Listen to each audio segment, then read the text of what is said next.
Hey salut, c'est encore Elika. Je suis ici pour vous faire une autre vidéo sur les expressions québécoises. Je vais les comparer avec celles de l'Europe ou de la France plus précisément. Donc on y va. Premier mot qu'on emploie beaucoup ici au Québec, c'est un chum. Un chum puis une blonde. Un chum c'est un petit copain et une blonde c'est une petite copine, une petite amie. Un chaudron. Un chaudron ici c'est simplement une casserole. Une chaudière. Une chaudière c'est un seau. Quand quelqu'un va dire c'est correct ou c'est pas correct, ça veut simplement dire c'est ok ou ben pas cool, c'est pas cool. Fait que souvent quelqu'un va te répondre ah, ouais, c'est correct. Ça veut dire ah, c'est ok. Ah, c'est pas correct là, de faire ça. C'est pas cool de faire ça. C'est pas ok.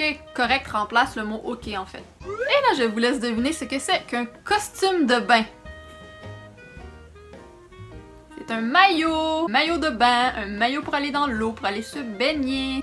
Et dans le domaine de la nourriture, nous ici, on dit de la crème glacée. De la crème glacée, en fait, c'est de la glace pour vous. Mais nous, si vous me dites de la glace, vu qu'on a un hiver avec de la neige, de la glace et des grands froids, nous, de la glace pour nous, c'est de la glace. Comme dehors, comme de l'eau gelée, c'est de la glace. Mais si tu me dis, je veux manger de la glace, je vais aller te casser une brique de glace dehors, puis tu vas la manger.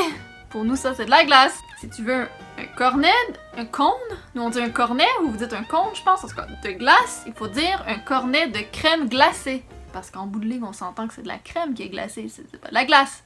Voilà. Ah! Un autre truc qu'on utilise souvent ici, c'est une débarbouillette. Mais qu'est-ce que c'est qu'une débarbouillette? En fait, c'est un petit carré de tissu pour se laver quand on prend notre bain ou notre douche. Donc, un petit carré de serviette.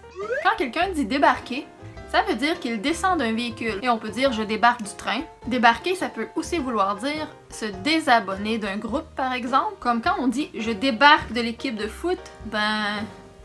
Et le contraire, embarquer, ben ça veut dire monter à bord. Ou bien joindre un groupe. Donc on peut dire embarquer sur le bateau, embarquer dans une voiture. Mais on peut dire aussi embarquer dans cette association. Ça veut dire que tu as joint cette association, tu as joint le groupe ou le mouvement. Voilà. Et là, si tu embarques en voiture avec quelqu'un et qu'il te dit on arrive, c'est après le croche. Un croche, c'est une courbe. Mais par contre, être croche, là c'est pas la même chose. Être croche et être malhonnête, être louche. Mais être tout croche, ça c'est encore autre chose. On peut aussi dire être à bric-à-brac. Ça veut dire être en mauvais état ou être mal assemblé. Quelqu'un qui est tout croche, il est mal en point quoi, il est en mauvais état. Ou quelque chose qui est tout croche. Ah, le meuble Ikea, il est tout croche. C'est un meuble qui n'a pas été bien assemblé avec les instructions. Ou quelqu'un qui a boutonné sa chemise tout croche, ben c'est que les boutons ne sont pas boutonnés égales. Et dans ce cas-là, on va dire qu'il s'est boutonné en jaloux. Voilà, c'est vraiment... Il s'est même pas donné la peine, quoi. À bric-à-brac, c'est n'importe quoi. C'est mal assemblé, c'est tout croche. Le verbe dégoûter maintenant, c'est simplement de tomber goutte par goutte. Donc une goutte à la fois. Nous on emploie le verbe dégoûter. Le meilleur exemple que je peux donner c'est le robinet qui dégoûte. À la maison, vous avez sûrement tous dans votre tiroir quelque part, ou si vous êtes à l'école, vous avez sûrement une efface. Ouais, vous vous dites une gomme. Parce que pour nous, une gomme, c'est une gomme à mâcher. On dit jamais le à mâcher. On dit veux-tu une gomme, pas une efface. C'est vraiment une gomme à mâcher quoi. Donc gomme à mâcher, on dit pas ça, on dit gomme. Pas chewing gum non plus, on dit une gomme. Dans le fond, on a gardé le mot de l'anglais, chewing gum, mais on dit pas chewing gum, on dit juste gomme. Un autre objet que vous utilisez souvent, des sneaks. Oui, des sneaks. Des sneaks, c'est des espadrilles, des souliers. Souvent des souliers de course, des souliers plus sport, on va dire des sneaks. Si par contre tu reçois une fessée, ou bien le verbe fesser quelqu'un, c'est pas bon. Parce que fesser, pour nous, ça veut dire frapper. On peut dire ça a fessé fort, le coup était intense. Ça peut être au sens figuré. Un autre exemple dans lequel on emploie le mot fesse en fait, mais ça veut totalement dire autre chose, c'est j'ai passé sa fesse. En moins québécois, c'est je suis passé sur la fesse. Ça veut dire j'ai réussi de justesse. Pour moi, c'est évident, mais maintenant que j'y pense, je suis passé sur la fesse. Je sais pas d'où ça peut venir. Mais en tout cas, si quelqu'un te dit « Oh, t'es fin, t'es fine, oh, t'es donc ben fin! » Être fine ou être fin, c'est vraiment pas du tout être mince, là. Non, non.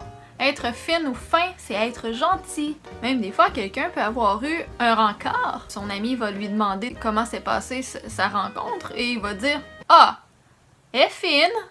Ah, il est fin. Ça veut dire, bon, il est gentil, mais... Façon de dire que t'es pas intéressé. Prochaine expression, c'est écœurant. On peut le dire, c'est écœurant. Ou c'est écœurant. Il y a comme deux façons de le dire, à la très positive ou à la très négative. Mais très souvent, au Québec, on va le dire dans le sens positif. C'est écœurant, c'est malade, c'est ouf quoi!